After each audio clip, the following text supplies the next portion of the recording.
In DC, we're just hoping that you listen. Welcome, everyone, to the Washington football team preview show, where once again, we have no season, but all we're doing is talking about the Washington football team and the NFL playoffs. I am Amit. That is KDot. Thank you guys for joining us. Today's topics, we're going to begin with, this is the last time we're talking about the Washington football team. There's going to be a new name on February 2nd. Everyone seems to think it's the Commanders. KDot and I are going to give our final thoughts on that. Then Congress has stepped in officially, and February 3rd, Thursday, 10 a.m., there is a hearing with the Committee on Oversight and Reform. They're going to talk to the Washington football team about the toxic work environment, including some former employees that have spoken out against it. So that's going to be very interesting. And then we are going to talk about some head coaching news. Nathaniel Hackett went to Denver, how that impacts the quarterback market. And then we're going to talk about the divisional playoff round, which was phenomenal last week. I can't wait to get into that with you, KDot, and a championship game preview for the AFC and NFC, respectively. KDot, let's begin with the Washington football team name. Are you over it? Do you think it's officially Commanders? What are your thoughts here? Yeah, there was enough news over the last few weeks to I'm pretty solidified that it's going to be Commanders. And I guess I'd be shocked if it was. Maybe it's just an internalized thing, but I've already gone through the entire process of rejecting, going through grief with it. I've come on the other side of the Commanders thing. So I'd rather not have to do that with another name. So let's just keep it Commanders. I think everybody's got a good idea there. Everybody has their opinion on it at this point. Right. Yeah. So long as the jerseys are fresh, right? We could be called anything, but if the jerseys are fire, then you're good to go, right? That's my thing. Is it look, when we were going through all the name change, Red Wolves was probably one of my top. I loved Red Tails. Yeah. Even there was, I kind of liked Armada, even though DC's not really a big Navy thing out of the Pentagon stuff. And we don't have a big shipyard or anything. Yeah. But there's I don't know. I'm fond of Commanders, but the thing is I'm cool with having a name that I'm lukewarm about, that I can get excited about. Because in all honesty, other than the history of it, was Redskins really that great a name? No, that's the thing. Is I just think people are bringing their own tradition and bullshit into it. Yeah. If we're not Wizards, that's a win. Right? We're not the Wizards. That's a fucking win. I just want to make sure the fits, whatever the jersey's that's what I want to see. Is I've been kind of tired of our look. The last jersey I remember really loving for us was the 75th anniversary ones, or the 70th anniversary ones. The yellow helmet with the R and the yellow. Those classic ones. Yeah, those were nice. I still have my Chris Cooley throwback one of those. That. I just want us to change it up just a little bit and at least give us some more alternatives, because the real throwback all burgundy and the dark gold is one of my least favorite things ever. And as long as we can get away from that shit and just give us something fresh, something new, something I'm excited to go buy the jersey. Yeah. Okay. Fair enough. I know there was a little bit of buzz around Red Hogs recently. I don't see it coming. Once we got the leaked image, of the sheet of paper next to Jason Wright said Commanders, then you hear that Dan Snyder has had this name for 2 years and this is all a ruse. I don't know about all that, but I do think it's going to be Commanders, and I can get behind it. Again, so long as the team is good, that's what matters to me. And so long as the jerseys are fired, that is also what matters to me. I just need people to calm the fuck down. You get Charles Mann is out there, Charles, calm down. Everybody just calm down. As long as we got cool colors and everything. And at the end of the day, they could be named the Wizards as long as we're winning on the field, right? So let's put things in priority. Right. Why don't we talk about something that matters a heck of a lot more, which is U.S. Congress, House of Representatives, the Committee on Oversight and Reform has a hearing again, Thursday, February 3rd, 10 a.m. You can even stream it on YouTube. And I know there are a lot of you that are diehard fans that are probably going to do this. I'm going to stream it. I'm curious to see what happens. And they're getting into the Washington football team's toxic workplace environment. And they're going to hear from people that were a part of that environment and felt wronged by the organization. So what does this mean, right? A bunch of you are probably asking. Well, we can begin with who's involved. So if you've ever seen Katie Porter trending on Twitter, where she's just absolutely flaming people in pharmaceuticals, for example, or insurance companies, she's on the committee. Alexandra Ocasio-Cortez, I always mess up her name, AOC. always mess up her name. I can't say it right. I'm not even going to try again, but AOC. Alexandria Ocasio-Cortez. Ocasio. I always, you know what? There's I'm a huge Arsenal fan, and there was always an AOC, Alex Oxlade-Chamberlain, and that always ends up entering my mind as I'm about to say her name. It always fucks me up. So anyway, my apologies. I stick to sports. AODC. Are you familiar with AODC? AODC? No. Random thing. The American Outlaws, which is like the United States version of soccer hooligans. Yeah. I work with them for some of the bar promotion stuff. So every time I see it, it just throws up. But that's just a sidebar. Right. Alexandria Ocasio-Cortez. There you go. AOC. Okay. I read it. I'm good. Okay. DC legend, Eleanor Holmes Norton. She is on the committee. And then there's a guy named Bob Gibbs. I suspect no relation to Joe, but if he has some relation, let's hope he gives him hell as well. What can happen here is if they find enough damning evidence to say that, hey, this was really bad, and you need to, Washington football team, NFL, you need to release some of those emails. I believe that is a possibility. I'm still learning a lot myself, but this is reason for excitement if you're A, looking for entertainment, B, looking for a way to Dan Snyder to get out, and C, just looking for general chaos. If you're sort of a Joker type, yeah, this could be pretty fun for you. KDot, what are your thoughts on the Committee on Oversight and Reform getting into the Washington football team workplace culture from a couple of years ago? I'm tempering my expectations. And the reason being is that, like, when the boogeyman is there in Dan Snyder, and we've seen all these stories and things come out over the years that we thought might be the nail in the coffin for his ownership, it never ends up being the case. I doubt, going into this, I doubt that is going to be the case here, but I wouldn't mind seeing him get beat up a bit more. But the thing is that he played his hand right in leveraging what was up with the league. Mm-hmm. They did the fine. There's almost like a double jeopardy thing when it comes to the league. Yep. Right. The league is now in bed with Snyder, regardless, because the league can't then turn around and say, oh, well, we didn't know this information. No, you guys did the investigate, like you knew what was up. So there is a sort of semblance to like the symbiotic relationship between the league front office and what's up with Dan. Outside of those things, I mean, I think that what they did with getting rid of everybody from that era, from Bruce Allen all the way down, there's nobody left that's a holdover from that era other than Dan.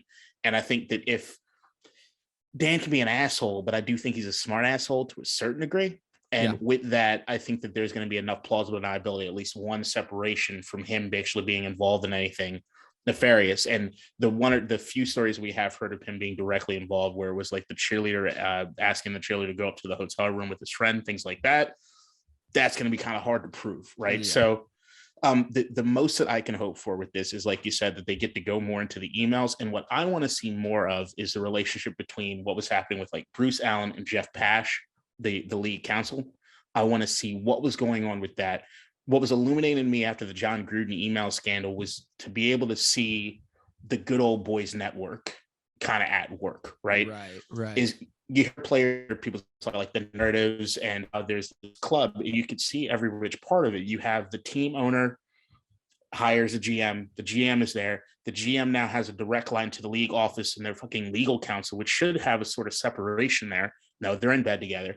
Then you even see, even though I think he's a fairly good guy, you get Adam Schefter is giving Bruce Allen final say on copy. Right. And it's like when you hear a player talk about the narrative from the team and from the media that paints them in this particular sort of picture, you can see all these guys are buddy, and they can work together to do whatever it is they want to do.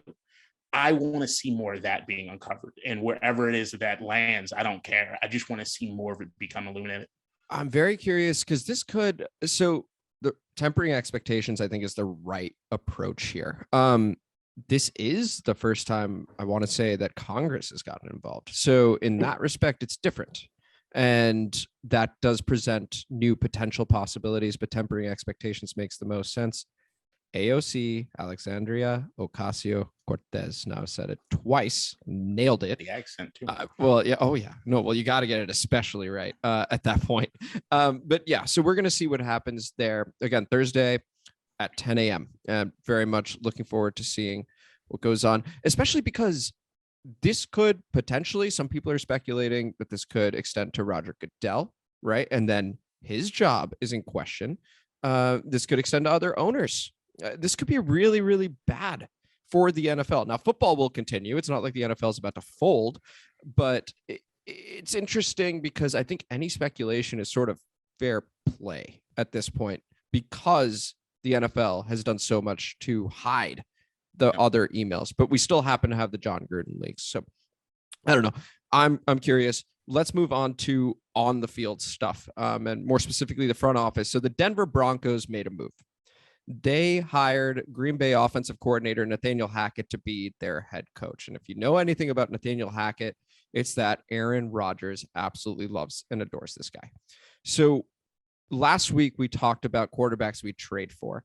Aaron Rodgers was one of them. Always sort of a dream scenario, right? And we're going to get into his performance in the divisional round momentarily. But look, you get a guy like Aaron Rodgers, that caliber, back-to-back MVPs, it's going to happen.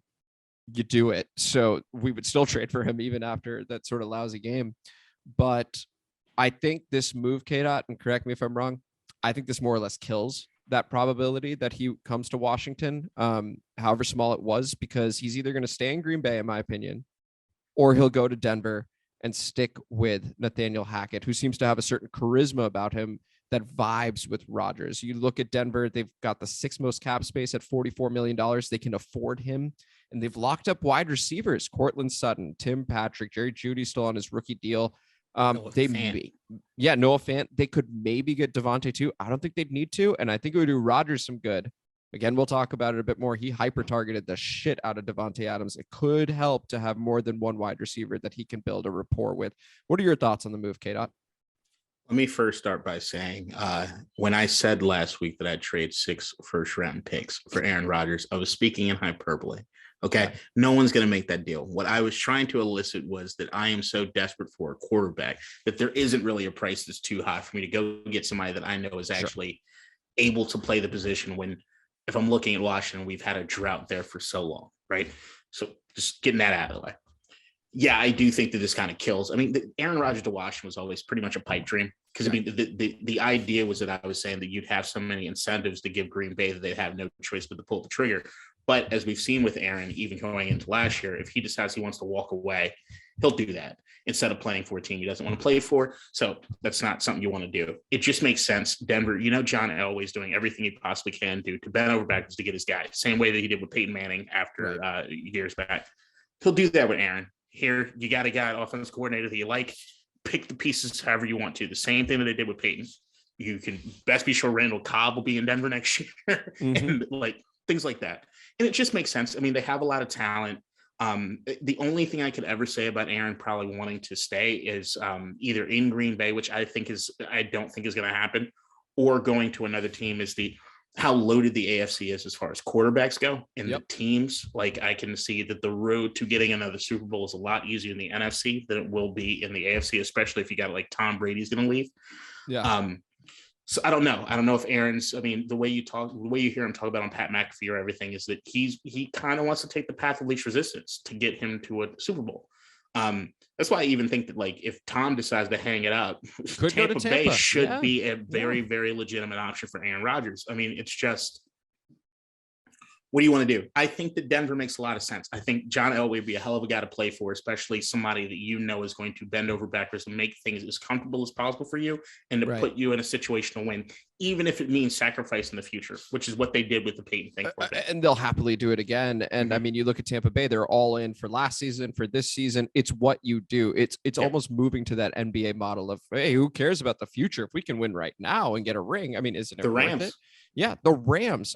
And again, we'll get into all that. To me, Aaron Rodgers to Denver, first off, if that were to happen, I think it's awesome for the league, because then the AFC West, you're going to have Rodgers against Mahomes twice, and exclude the playoffs for a moment, and then Rodgers and Herbert twice. And if Derek Carr ends up staying, he's pretty damn good too. That is a really loaded quarterback division in the AFC West. I think it would be really, really cool. I think Tampa Bay is not a bad shout. Could see Pittsburgh. They have an elite defense. They have Deontay Johnson, Juju Smith-Schuster, and a few others. Chase Claypool comes to mind. They're really good. And speaking to Nathaniel Hackett, he's good at what he does. I mean, Green Bay had a good offense. Rodgers vibes with him, and Nathaniel Hackett's previous job was in Jacksonville. And you may think, oh, the Jaguars, they stink. Well, he was working with Blake Bortles, and they were really close to making the Super Bowl with Blake Bortles at quarterback, using Leonard Fournette primarily as their weapon on offense. So he seems to understand personnel really well. I wanted to ask you before we move on to divisional playoff talk. So now that Rodgers is off the table, right? Pick one quarterback. It could be from last week. It could be from someone you think will be available, and give me your offer for them. So you can only pick one, and give me what you would offer for that player. What was the Matt Stafford trade last year? Remind me again. It was a first and a third, 2 firsts and a third, maybe. Deshaun Watson, 3 first, Daron Payne, and if they need something else as a kicker, throw it in. And I do that sight unseen of knowing what it is that's going on with this legal situation. Yeah, fair enough. I would also pick Deshaun Watson.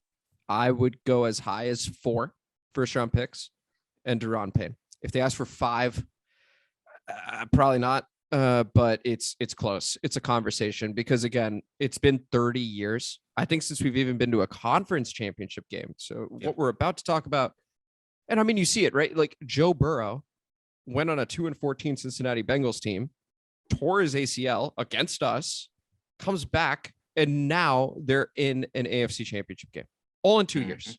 I mean, that's how important the position is. Okay, if they have Ryan Finley at QB, you bet your ass this isn't happening. So if you can get a guy as good as Deshaun, and you and I seem to be in agreement, you just do it. And so we'll see what happens, but I'm glad we're on the same page there. Let's talk about this absolutely incredible weekend, KDot. I mean, this was, I think, as a whole, the divisional round of 2021-2022 season was the best I've seen, I think, maybe ever. Yeah. When you add all 4 games together. What were your general thoughts on it? And then we'll get into the games very briefly. Holy shit. Like, it was one game after another, and it just kept raising the bar. It seemed like it was just like, you get the first game in, and it just kept going. Like, it was just unbelievable stuff. And the Kansas City Buffalo game, my God, was that amazing to watch, right? There were just so many storylines, so many things that were coming after it. I mean, in the Tampa Bay game, when you had at one point, you were looking at Tom and he was like 1 for 7 with an interception. It's like, is this how the Tom Brady era ends? Like, you kind of felt that. But I remember my girlfriend walked in the room and she's like, oh, this game's over. Why are you still watching football? I'm like, because it's Tom. It's Tom. I was like, because it's Tom. And I remember, and I was telling her about 28-3. She's like, so you're saying he could do? I was like, yeah, he could do it. And I think all of us knew deep down that, like, this is not how the Tom Brady era is going to act. And he drives them back into that game. And it was like, oh my God, I still can't believe that they didn't pull it off. But I get it. I understand. Matt Stafford, who was my MVP pick going into this year, just amazing at the end of that game. But right. It was just dope. It was the most fun weekend of watching football I can remember in a while. And what was cool about it, because in playoff time, unlike when you got a regular season, sometimes you get a regular season week that's like amazing, but the stakes aren't nearly as high. Right. And there's so many games going on that not the Twitter conversation, the conversation amongst everybody's not about the one thing that's happening. But when everybody as a collective is right there, at one point I was juggling 4 different text threads along with Twitter at the same time, with everyone just kind of talking about shit, and it would die down after a game and pick back up, and it just kept happening. I've never experienced that. So why don't we go ahead and jump into Rams Bucks? We'll bounce around, but you got to start with the defending champions getting knocked out. It looked like someone had a Buffalo Wild Wings button next to them the whole time and kept pressing it nonstop, because some of the stuff you saw was so uncharacteristic. It was crazy, right? Yeah. So Cooper Kupp fumbles, for example, that never happens. Cam Akers looked fantastic last week and then fumbles twice. And the second fumble was comical. He literally was standing and you saw him let go of the ball and freak out. And it was like, this is happening again. This is scripted. People genuinely believe the NFL was fixed. And I couldn't fault them. That made no sense what we were seeing out there. 4 lost fumbles. And Matt Stafford, who's known for not being in the big games, And then once they finally show up, he's not that great. They did a fabulous job last week against the Cardinals of protecting Matt Stafford from that, right? Cam Akers did well. Matt Stafford went 13-17 for 200 yards and 2 touchdowns, ran one in against the Cardinals. Now in a big moment, 27-27 against all odds. They were up 24. He manages. I mean, those were big time throws. After they ran, by the way, a quarterback draw on 1st and 10, which that to me was like, okay, someone's getting fired. Someone might get shot on the sidelines after that 1st and 10 quarterback draw. It's Matt Stafford. I mean, but those throws were big time. What did you think of those throws to Cooper Kupp? The first one, of course, the second one was magic. They were incredible. But that's the thing is, like, going into this year when I had Matt Stafford as my MVP, that's what I thought I'd be seeing, was that the combination of him and Sean McVay is that in those clutch moments, people underrate Matt Stafford's clutch gene. Like, he's the guy I pick over a lot of other guys if I need to put the ball in somebody's hand at the end of the game. It's just that not a lot of people were watching what was happening in Detroit for all these years. But he's been clutch. Like, there are so many times you can go back on YouTube. There's one, I forget who it was against, where he's hurt at the end of the game, and he's limping, and and you could he's a dude that I've always rooted for. He was my number one guy when I was watching to go after this last offseason. He's the guy. And I think that we kind of lost sight of that midway through, like maybe the last third of the season, where they were just not clicking the same way that they were at least early on the season. Then they kind of dipped down. It was kind of, all right, what's going on with the Rams right now, right? Yeah. But Cam Akers coming back is a little fire, I think, underneath him. Like, even though he didn't rush anything crazy in this game with 24 carries, 48 yards, right? Terrible average. They stuck with him. And the fact that you stick with him, you keep that run thing going, and you get these guys to stack the box. So, okay, we're going to, and then Matt Stafford just picking people off. It was just so good. That Rams team is built to win now. And they have, I can't think of any facet of the game in which they don't have the tools you need to do it. If you need to run the ball, they have that. If you need to throw it a lot, they have that. They have a defense. If you need somebody to drive you down the field with seconds left, they've got that in Matt Stafford. This team is a hell of a built team to just take on whatever comes their way. And everything seems to be working, right? So Von Miller, you're seeing make plays, midseason acquisition. He's healthy again. Odell Beckham looks like he's back in New York. Like, everything is clicking. And Cam Akers is like a new signing for them. He just pops up and are you kidding me?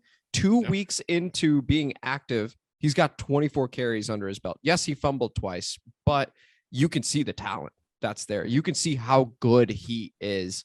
And I think it's going to play a role in the championship game against the 49ers. Why don't we jump over to that 49ers Packers game? Because we talked about the GOAT. We talked about your MVP pick entering the season, Matt Stafford. Let's talk about the back-to-back MVP. My thing is, Aaron Rodgers did not play well enough, and I know that, and you know that, and everyone knows that. 10 points is unacceptable. What else is unacceptable, unless we get further information, and I've yet to see it, is why David Bakhtiari did not suit up and play. Because he played week 18, and by all accounts looked good.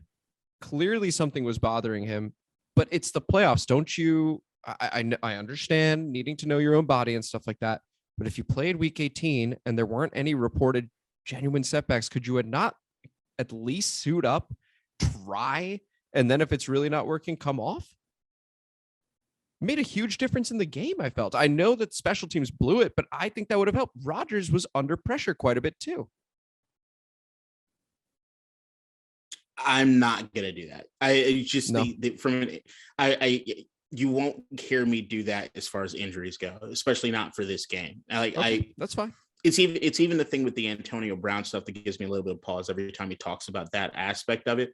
Like, I still think he was an absolute idiot for the way that he handled the situation. But if it's true that they're forcing people out there to go play that are not in position to do so, because either they don't feel confident enough to do it, it's not something I'm going to question, because it's just I think that it goes really, I mean, even when you look at, like, in word has come out since, like, the Jay Cutler thing years ago, like there's a lot of those situations where I'm not gonna. It's always tough when it comes unless you have injuries. a track record, right? Like, if you have a track record of never showing up in big games or always being hurt, which is a rarity, because these guys need to put the bodies on the line all the time. And I think that Bakhtiari would want to be out there if he could be out there. And maybe he thought that if he was out there, he'd be a bigger liability than not. So I don't know. This is back-to-back seasons with Bakhtiari. Like, I understand. So last year is totally understandable. Mm-hmm. Totally. Right. Like, ACL, I get it. This year, all Packers fans kept talking about is once he's back. Then he was back. But the thing is, to me, it wouldn't have mattered. Okay. I don't think it would have mattered, because if we're looking at what it is that Aaron Rodgers was doing wrong in this game, which is what I think cost him the game, I don't think it was the pressure that was necessarily getting to him as much as it was just he had so much tunnel vision for the one guy he wanted to get the ball to. 100% agreed. Because the only dude that was Davante Adams, which is something that I've talked about on this podcast, other podcasts at length. As much as I want Aaron Rodgers in Washington, which is just to speak to how quarterback hungry I am, I also acknowledge Aaron Rodgers' shortcomings. Aaron Rodgers has the physical gifts to be probably the greatest regular season quarterback in the history of the game. But the thing with that is that they love padding stats. They love winning 42-10, where at the end of the day, it's just a win in the win column. It doesn't matter if you win 13-10 or 42-10. Win the fucking game. And people always look at those stats and it's touchdown, interception ratio, and this, that, and other, and how much of a home run hitter he is, which is true. He does love to hit the home run, and he has the physical tools to get out of the pocket and to launch that ball wherever it is he wants to go. But when push comes to shove and you need him to put together that one game, he falters in that moment all the time. And I think it's a lot to do with the fact that he doesn't build enough rapport with his receivers, because he just doesn't trust them at the end. Yeah. And that clutch gene is just non-existent. Now, every time, even me and you got into it on this podcast, where I bring up his fourth quarter comeback stats, which I think are horrendous for a guy that physical ability, and his stats, especially when you compare it to the guy we were talking about earlier, Matt Stafford, who trounces him in those fourth quarter comeback numbers. Sure. The counter that I always hear to that is, well, he always puts them in a position to win, but then the defense doesn't do what they need to do, and he's sitting on the sidelines at the end of the game. That wasn't true this week. Yeah. But the thing that I want to always let people know is that there's a part of that that's on him too. When you see a lot of the game-winning drives that Tom Brady or some of these guys like Matt Stafford and everything do at the end of the game, it's not try to hit the 73-yard pass to win the game. It's what are you doing to drive down the field methodically to not leave time on the clock that your defense then has to make that stop. That's what you see. The best fourth quarter comeback quarterbacks are the ones that move gradually down the field. You have to kill the clock. It's part of it. And we don't talk about that aspect of it. It's how does the offense help the defense? We kind of saw it in that Kansas City Buffalo game. Everybody's just quick scores. You're leaving too much time on the clock. Right. And with that, if you can methodically march down the field, like what Joe Montana would do, what Tom Brady does, what you saw Matt Stafford do, you methodically move down the field and you see that play clock tick down. And you let them know, if we're gonna set our defense up with the best possible position. And you saw it on the last few drives for Aaron. He's looking for the touchdown. Right. If he's not something to hit that bomb, he's not throwing it. Yeah. And that's the thing, is that he constantly looking for that, and it does not help them in those situations. There's a balance there. No quarterback is perfect, and they're going to miss some. The footage of Alan Lazard running open by 15 yards on that third down is loud. And it speaks to the hyper targeting of Davante because he threw it into double coverage. I think it clicked for me why he's so good in the regular season, right? You're playing the Bears twice. You're playing the Vikings twice. You're playing the Lions twice. And you are playing good teams as well because you have a first place schedule, right? But you can get away with hyper targeting Davante Adams. You can get away with throwing it to Aaron Jones and handing it off to Aaron Jones. You can get away with bad special teams because, well, you're not playing very good teams most of the time. The moment the playoffs hit, we've got a problem, because this is when, and you see it a lot. You see it a lot more in the NBA, where once a team is in the playoffs, that's when shit gets real.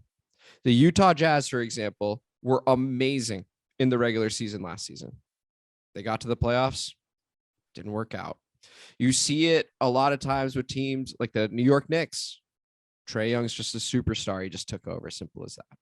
It happens far too often where some teams step up, and the Green Bay Packers, unfortunately, they have 2 Super Bowls to show over the last 30 years, right? Which is, hey, a lot of teams would kill for that. But for the level of quarterback play they've had, you could make the case they underachieved heavily. 100%. Like, I'd give up my firstborn son for a fucking Super Bowl, but 30 years of uninterrupted Hall of Fame quarterback play, and you have just as many Super Bowls as Eli Manning, who people are on the fence about whether or not it's Hall of Famer. Get the fuck out of here. Like, that is underachieving. And I think what you're talking about when things change in the playoffs is that, especially, you got to look at where it usually changes for Green Bay in the playoffs. They're usually a top 2 seed because they're running up the score in a lot of these teams. Wild card, anybody can kind of get in. This is where you kind of see those teams that squeak by. They might not have a really good defense. They might have an offense that's clicking for a bit. It kind of gets worked out. When you get to the divisional round, is usually when you have a defense that steps up. And what I think a lot of people do is they look at what the ranking is of the defense to solidify what it is they think the defense is. But it goes a little beyond that, because even a lot of times with those Green Bay defenses where everybody says, oh, Green Bay's defense is trash. If you have an offense that is constantly off the field because of how quick they score, and you have a defense that's on the field constantly to a team that has to then throw the ball 60 times to try to get back in the game, you're going to give up yards. It's not a full picture of what it is that you're doing on defense. There are a lot of times when you get the division round, you are playing against defenses that can fucking play. Regardless of what the rank is, they can play. And if you think that you're going to be able to go target the one guy that has gotten you there that far and he's going to be able to do it, these defenses laugh in your face with that. And not going to be able to do it. And the one thing is, and we've talked, yes, we were talking about this and the defense and stuff like that. But in this case, that Packers defense absolutely deserves to be in the next round. Asses off. They 100% deserve to be in the championship game. And I do feel sorry for them. And because Green Bay does have some sorry special teams. That is some of the worst special teams play you could ever see. And that's on Matt LaFleur. And I don't want anybody to give anybody to not. That is on Matt LaFleur. You need to take your special teams seriously. Yep. That is something you need to do. That is a part of your salary cap, needs to be 2 guys that are in the special teams unit. You see all the best teams do it. When New England always bring back Matthew Slater. When you see these dudes that look, these are our guys. In Washington was Lorenzo Alexander for years. It's attention to detail, right? You Little have things. to do it. And the moment you don't is the moment you start coughing up these games. There's no reason the team should lose on special teams. That's ridiculous. But even with that, at the end of the day, the biggest issue for Green Bay and the reason they're not moving on to the next round is Aaron Rodgers. Yep. He's going to be the MVP again this season, and they only scored 10 points. You can't make excuses at this point for him. Not this season anyway. Maybe previous seasons, but not this season. Nothing's changed. I will say that I don't think anything has changed. And I know that it sounds like I'm just saying, oh, I was always right about it. I get what other people wanted to fight me on. You can take credit, though. You can take credit here. What I've been saying. I see the smile growing. He's not the guy. He is not the guy that you. If I need it to win a game, a single game, Aaron's name is low on my list. It's very low on my list. Even in the era that he played. Give me Joe Flacco. Give me Eli Manning. Listen. Hey, I'm going to cut you off right there because we still have, it may be a near zero chance. He still may show up. So I'm going to stop you right there. But I wanted to applaud the 49ers. We just talked about the Packers for the last 7 to 10 minutes. Hats off to them. Jimmy Garoppolo had never started a game under 32 degrees. That was a mind-blowing stat in the NFL. And he did well. I know that he threw the interception. I know that he didn't have mind-blowing stat. Trust me, they were not mind-blowing. But when he needed to make a play, he made a play. He was actually let down sometimes by Juwan Jennings, by George Kittle, who would have scored if he hadn't dropped that ball over the middle. I think in the second quarter, Jimmy actually had a decent game. And, you know, it was one of those things where I was like, hey, he did enough. That's the whole point. He did enough to win that game. Deebo Samuel was fantastic. That defense was fantastic. And the special teams apparently just had to show up because the Packers were going to give it away the whole time. I'm so excited for this 49ers Rams game because we saw it week 18 and it's going to be absolute dynamite. We'll get to it in a moment, but I wanted to applaud the 49ers. Any thoughts on the 49ers, KDot, before we move on? I love this team. They're great, aren't they? I love this team. There's only one dude that I actually get kind of excited about the prospects of like kicking Ron Rivera to the curb and hiring him. And it's Mike McDaniel. Yep. And weed's legal here, baby. Just saying. What Virginia just decriminalized. You can smoke in the office. You're straight. You're good to go. I love what this team does because it's a microcosm of the way I think you're supposed to build a football team, which is in the trenches, shore up the defense, get the run game going, leave the quarterback position. And I think you can escalate the quarterback position to a certain degree where the quarterback ends up being the one responsible for winning you games compared to the one that's responsible for just making sure that you're in the game, which is what I think Jimmy Garoppolo does an amazing job of doing most of the time. Look, he can also Jimmy doesn't do enough to get you to win the game, but he doesn't lose it for you. And he sets up the rest of the team to have success, right? Not turn the ball over, which he did, I think, the one time this game. The one time. That's right. Do your best to not turn the ball over. Make the plays on second down to set yourself up to get the first down on third down through the run game. That's all that needs to get done. And I just want to say that they seem like the ultimate team. So George Kittle is a game breaker at tight end, right? Mm-hmm. Brandon Ayuk had moments last season where he was a game breaker at wide receiver. You see them blocking their asses off for Deebo Samuel, for Eli Mitchell. They are so bought in. And I know initially Ayuk was in the doghouse. Fantasy football owners are well aware. But it worked. I mean, credit to Kyle, to Mike. Like, they are playing fantastic football right now. And it is scary. Like, I don't want to play them. I don't think anybody wants to. And the Rams certainly don't. They got swept by them. So it's going to be an amazing NFC championship game. I'm very excited for it. Give the last word on the 49ers, and then let's jump to the AFC. Their philosophy is win. And that's it. It's win the game. However we need to do it, just win the game. And I think what a lot of people don't realize, which is where you get all these rumors going into the season about getting rid of Jimmy Garoppolo or Washington being in the conversation, Jimmy, I don't think there's any chance, regardless, even if they had lost the game last week, the 49ers players, the team, the front office love him. They do. They love him, and they are willing to die for this man. The Trey Lance project that they're working on, that'll be unveiled in a year or two, San Francisco is the absolute blueprint for how it is I think you should build a football team. Sure. And I wouldn't be surprised if Jimmy stays one more year if they feel Trey Lance needs more time. I think they'd be more than happy to do it. And as you said, the players, management, they'd be more than happy to keep Jimmy there. That's the NFC. And we'll get into that preview of Rams 49ers in a bit. But which way do you want to go? Do you want to go Bengals Titans, or do you want to go either? Let's go Bengals Titans real quick. The Titans blew it. Yep. Tannehill, first attempt, pick, last attempt, pick, interception in between after a fantastic Deontay Foreman run, literally just stared at the guy and just chucked it. Got tipped, went the other way. Joe Burrow's a guy, though, isn't he? Yeah. 9 sacks and just kept going. Well, yeah, go ahead. I cut you off. Talk about Burrow. No, he's what we hoped Taylor Heineke could have been, right? Like he's got all the moxie, the intangibles. The one thing that Joe Burrow is that's probably better than anybody in the league except for Tom Brady, he's a leader. Mm-hmm. He's a leader of men. And that's the thing, is that when you have a guy like that on your team, you just believe you can do anything. And with that wide receiving core, Lord knows that I thought that Derrick Henry would just be enough that Cincinnati would just be too tired, right? Because of how hard they've played. But Derrick Henry getting back, it looked like there still need to be some cobwebs to get knocked off. And I don't think Tennessee did a good enough job of getting Foreman involved in the game enough to kind of spell Derrick, because I think they just thought if we keep feeding him, he'll get to that point and he'll break one or two.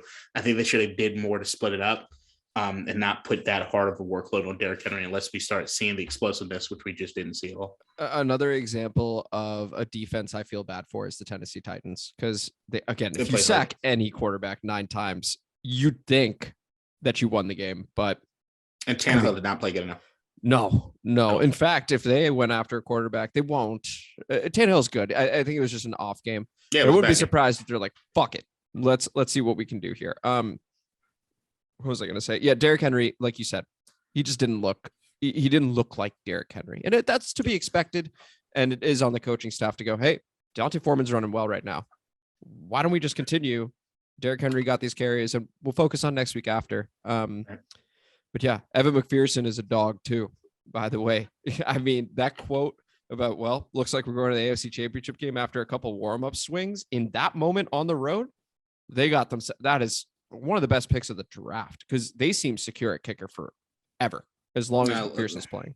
The social media, that's why you draft a kicker right after the game. Yep. Beautiful. They have swag.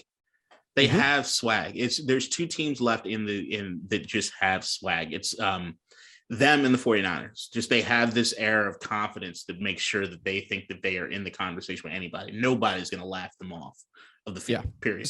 So I had said very, very jokingly when we were doing playoff predictions and the Bengals and the 49ers, and I was just like, that's a joke. This may happen. Yeah. Like it actually may be a thing. It's interesting. Let's talk about probably the best game of the year. Yeah. Bills Chiefs. I do have a problem with people saying it was the best game ever. I don't think it was the best game ever, but I do think it was the most dramatic and most exciting because it felt like if you play beer pong, for example, last cup, rebuttal. It was unbelievable stuff. I think they scored 25 points in the last 2 minutes combined. I was speechless at the end of that game, KDot. How about you? It didn't feel real. Like it like you talk about somebody like scripting something. Even if you scripted it, people wouldn't believe you. Right. Like it felt like it was just like two middle schoolers playing Madden, just fucking like with all the AI just all the way down, and you're just throwing whatever at the end. Tyreek Hill hitting gears that just like he hit the sliders and he's shit. I've never seen anything deuces like at the 15-yard line. The dude I was is surprised at the there 10. wasn't. I was actually surprised there wasn't a Should have taunting been there. But I actually think if they do get the taunting right there, that game's over before because they stop and maybe they got to drive in. And sure. It was just lights out, and I think the names that I kept going around was that I remember the must-see TV anytime they were matched up was Manning Brady for all those years. And it feels like we're going to be lucky enough to see Mahomes Allen cross paths a few more times over the next decade. And it's just quarterback play on a level at which I haven't seen that much talent in going against each other in a very long time. And thinking like guys like Herbert are even getting better. Like, I think it just excites me for what's coming in the future. And you got Burrow there. It was just a hell of a game. And Josh Allen, like just what he could do running the football and the fact that he's not afraid of any contact because he's built like a fucking sequoia. Right. It was just, I'm left kind of speechless. I'm running through the plays in my head. You feel bad for Buffalo, right? I mean, because you talked about it with Stafford. How do you run a 2-minute drill? How do you end your game-winning drive? Allen left 13 seconds on the clock. I mean, so the squib, I think, is a totally fair criticism of the coaching staff. I think you have to, because giving Mahomes and also playing, what on earth was that shell defense where they were taking away the sidelines as if Kansas City had no timeouts? They had 2. Or kicking to Tyreek Hill when he was there for the punt return. Like there's a lot of things. There's like, why don't you guys see that? And say what you will about overtime. I have a quick fix in my opinion, but like, I think the rule needs to change, but that's not the reason Buffalo lost. 13 seconds. All you had to do was make sure that it did not get in field goal range, and you blew it. That's the reality of the situation. That's why it stings. You want to deflect and talk about overtime. Fine. I understand, because if it were my team, I would do the same thing. But it hurts if you're Buffalo, and if you're Kansas City. I mean, that's probably one of the most magical wins you'll ever see. It was, imagine being at Arrowhead for that. Oh my God. And Harrison Butker, the pressure on him and the stones for him to deliver on that kick after he had missed, incredible game. I hope we get even a quarter or half of that quality in the championship games and the Super Bowl, because it was unbelievable drama. in my opinion. Yeah, that's the thing. It was just drama. It was just drama.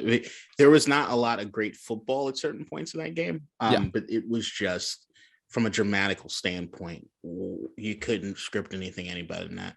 And the moment of the year maybe is the mic'd up Travis Kelce and Patrick for the 13 seconds where it's just backyard football. You hear, "Do it, Kelce, do it." Yeah. Come on, man. That's the beauty of this game. Yeah. I mean, it was magical. Now for OT, I got two thoughts. One, add another quarter and just wait for the clock to hit 0. That way, both teams are probably going to get the ball, right? Mm-hmm. That's one. And if it's tied, add another one. To me, I think what could be more exciting, and some people will hate it. Some people go, "Oh, that's interesting." You know how college football in triple overtime, they start with a series of 2-point conversions? Mm-hmm. I'd do that. I think the drama would be incredibly high, and you add 2 points each time. So for fantasy football purposes, you're not like getting 6 points constantly, but it's a play from, 5-yard line. Road team goes first on offense and home team goes second, or whatever you want to do. I think that you see one side of the field with the, let's say, Bengals offense and Chiefs defense. And on the other side of the field, the Chiefs offense, Bengals defense, they go first. Once that play's over, play clock begins for these guys. Just go. I don't know. Do you have any overtime fixes or thoughts or anything like that? Or do you think it's fine the way it is? I'm more down with it staying the way it is compared to a lot of the ideas that people are doing, which like turns it into something that's not football anymore. Like that's my problem with the college football thing, is it just feels as though we're playing like a football mini game at the end. But it's the same way that like I've told you guys that I don't even like kicking in my football. Like it just feels like it's foreign to the rest of the game. It just feels so foreign to the rest of the game. So it was coin flips or anything. But like my initial thought to me is that, I'll go with this one. The 1981 New England Patriots they had a game that went to overtime. They didn't like the way it came up. And then they had somebody write an article way back when Bill Simmons brought it up. And the idea that they floated back in 81 was that first team, whoever, away team, whatever, gets the ball. They start at like their own 20 and they drive down until they score. Okay. The opposing team then has that many plays or less to score. Okay. So I thought it was interesting. It feels like football at least. But once again, what happens if no team scores? There's a lot of shit with that. Sure. My thought is you just play another quarter, shortened quarter. 10 minutes. I'd say 8 minutes, 10 minutes, somewhere around there. Because I do like the idea that like Washington earlier this season where we had that drive to go down the field and we took all that time off the clock. Mm-hmm. If you can do that on offense and the other team can't play defense, I think that's worthy of the victory. I agree with you, actually. I agree. So that to me is like, if I want to keep something that I don't want to add another 15 minutes because that's another whole quarter of fucking football. That's a lot, especially in the playoffs and the injury risk and everything like that. I don't love that. But if you get the idea, like 2 real well put together drives, I kind of like that idea. So like 8 to 10 minutes. And my other thought was that whoever is supposed to, after the initial coin flip, whoever's supposed to get the ball in the second half gets to either, depending on how the game flow is going, defer for potential overtime or get the ball going into the second half. I think that's how you figure out who gets the ball going into overtime. That's intriguing. That is really. So it ends up being like this chess move. So it's like, oh man, the game's not going for us well right now. We need to do it. Or man, this has been a back and forth. It might be going to overtime. We want to make sure we get the ball first. Yeah, you could just run the clock out and be like, oh, by the way, we're getting the ball in OT, and this is sudden death. Interesting. All right, cool. Well, I think that's gonna round out divisional playoff talk. I do want to say real quick, because the AFC with the quarterbacks, Justin Herbert is built a lot more like Josh Allen than people think. He actually ran the 40 faster than Josh Allen. They just need to use him that way. If Brandon Staley, who he is ballsy as hell, I think everyone agrees. And sometimes it's like, what the fuck are you doing? But if he is truly giving Herbert 4 downs constantly, if he allows Herbert to run 2 now and then, and they have to guard that on defense, he may legitimately put up video game numbers. So just wanted to Raiders robbed us of having the fucking Chargers and seeing Herbert in the fucking I know. Oh my God. Could you imagine if he anyway. Bengals may not be there. Let's talk about the AFC. The Cincinnati Bengals in the championship game, AFC championship game, for the first time in Lord knows how long, a rematch, this time at Kansas City. Now, Jamar Chase went off against the Kansas City Chiefs, 200-something yards, 3 touchdowns. Joe Burrow, of course, had to have matched those stats. He was fantastic. And the Chiefs had a bit of an off day, and it was still really close. Amazing, amazing game in the regular season. KDot, who do you like in this game, and what are your overall thoughts on it? Kansas City. Now, the thing is, Kansas City is my Super Bowl pick. They were my Super Bowl winner at the beginning of this year. The one team that I thought was going to stand in the way was Tampa Bay. Wasn't even close to really getting there, if you're really looking at it. But I still think the Chiefs are firing on all cylinders. Patrick Mahomes is reminding everybody who the fuck he is, which is where I think a lot of people are. At the beginning of the season, he was faltering just a bit, and I think it wasn't even a true falter as much as it was the same thing that was happening with Saquon Barkley in New York. And what I criticize Aaron Rodgers for sometimes, he was looking for the home run every time. He wasn't taking what the defense was giving him. Ever since that point, like 5 weeks into the season, they've been pretty much unstoppable. And I think people are underrating, because of the early struggles they had, just how fucking dominant this team is. The thing with Cincinnati is that they're the absolute wild card. With Joe Burrow and those receivers, there's no telling what could happen. So if like Cincinnati ends up winning this game because Joe throws 3 70-yard bombs to one of his lightning fast receivers and they're up 21-0, I'm not going to be like, oh, that could never happen. We literally do not know with Cincinnati at this point. We don't know what they're capable of. Sure. To me, I'm also going Kansas City this time. And I have to commend you. Your picks were, I thought, pretty good, all things, because it was a pretty crazy weekend last weekend. I thought your picks were great. Kansas City, to me, I don't see Mahomes throwing 3 interceptions. That's what it took for the Bengals to win against the Tennessee Titans. And they still played a great game, but I don't know that they are capable of turning Mahomes over like they did Tannehill. And for that reason, I mean, these Bengals are young. They're exciting. They're fast. I don't think they're this. Not yet. They could be next season. As soon as next season. I don't think they're there just yet. So Kansas City for me as well, moving on to the Super Bowl. And on the other side, the most delicious matchup I think anyone could have thought of.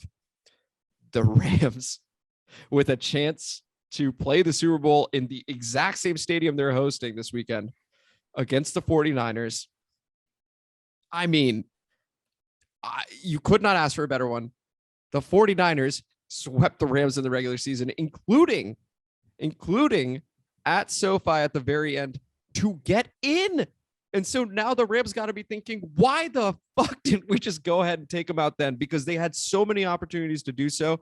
And now this is a nightmare matchup for them. KDot, what are your thoughts on this? This is the hardest game to call all season. It might be the hardest game to call ever. I literally have no idea what to do. I don't know if you saw on YouTube a couple days ago, McVay and Shanahan had like the hour-long conversation with Peter Schrager. I haven't seen it. No.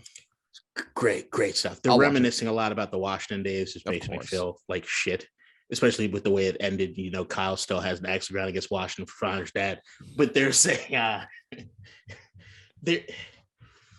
look, San Francisco swept the regular season series, but I also think LA right now is firing better than they have the entire year. And I think that's why I'm picking the Rams, even though Lord knows I want San Francisco to get it. I mean, I'm a Trent Williams stan. I don't give a fuck where he goes. I'm always rooting for that man. Did you see him in motion? He's terrifying. Oh my God. And Deebo Samuel is the most dangerous guy left in the playoffs. Yeah. And San Francisco knows how to utilize him. He took that major hit at the end of that game. Okay. I haven't heard anything necessarily that he's like not going to go. We all know he's going to go. But if he's not firing on all cylinders, I don't know about that. I think everybody's going to need to bring their absolute A game. I like Jimmy Garoppolo more than a lot of people do.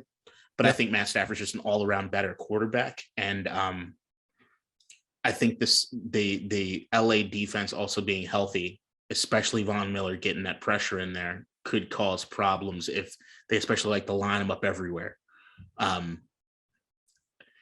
Give me the Rams, but I'm not confident. I really think this game could go either way. So, as we had mentioned, Von Miller is playing great football. Aaron Donald's always playing great football. That's what he does. Odell Beckham looks brilliant. Cam Akers being back is huge. There is something about this 49ers team, though, that looks unstoppable. Like I want to say LA, and I wouldn't be surprised at all if it's LA.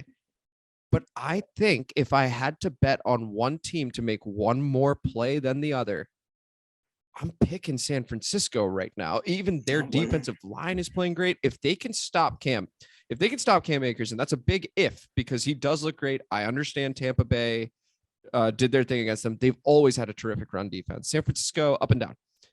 But they did it against Aaron Jones. A.J. Dillon left in that game, but they did it against Aaron Jones. I think the San Francisco 49ers are going to do the unthinkable and beat this LA Rams all-in LA Rams team at their place for the third time this season. If Debo's hurt, no problem. We got Kittle, we got Ayuk, we got Mitchell, and Jimmy. I think he's going to have to get rid of the ball fucking quickly. Again, Leonard Floyd, we hadn't even mentioned him. He's a freak.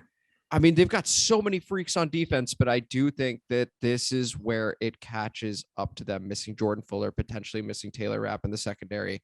This seems like the more physical team will win. This reminds me of 49ers Seahawks back in the Richard Sherman, Michael Crabtree game.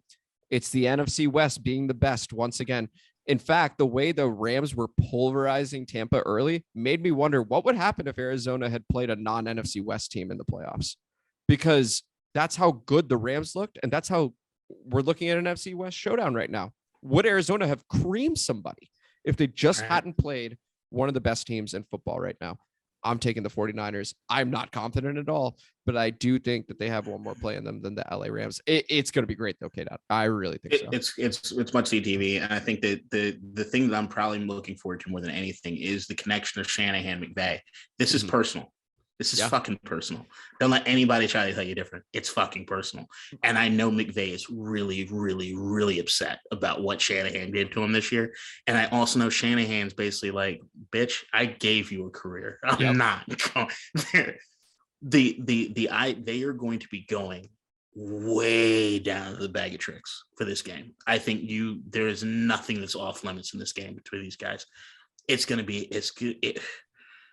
It's going to be the drama is going to be incredible. It's going to be insane. But it's going to be absolutely insane. There are going to be some huge hits in this game. These teams know each other. These teams hate each other. Like, this is going to be good stuff. I see an ejection. I see a fight. I see these guys are going to go at it. Yeah, hard. Especially with Cam Akers involved, because he brings a level of physicality to the Rams that they have needed. If it were just Sony Michel, I think the 49ers could win this game by 10 points. Because of Cam Akers' presence alone. I know he fumbled twice. You bet your ass that's not happening again. Because of his presence alone and what it meant to the team that he rehabbed from that injury and is playing at a high level.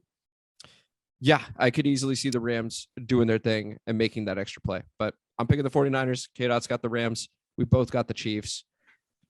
This is District Divided. This is the show. This is a DC Sports Podcast. Again, the Washington football team, just to quickly summarize everything. New name by the time we're with you guys again. The Committee on Oversight and Reform is meeting Thursday, February 3rd, 10 a.m. You can stream it on YouTube. We would both trade for Deshaun Watson above all the other quarterbacks and give up a fuck ton for him. Divisional round was unbelievable. Championship weekend is going to be amazing, maybe even better somehow. I'm Amit. That is KDot. Thank you guys so much for listening, and we will see you next week. Enjoy the games on Sunday.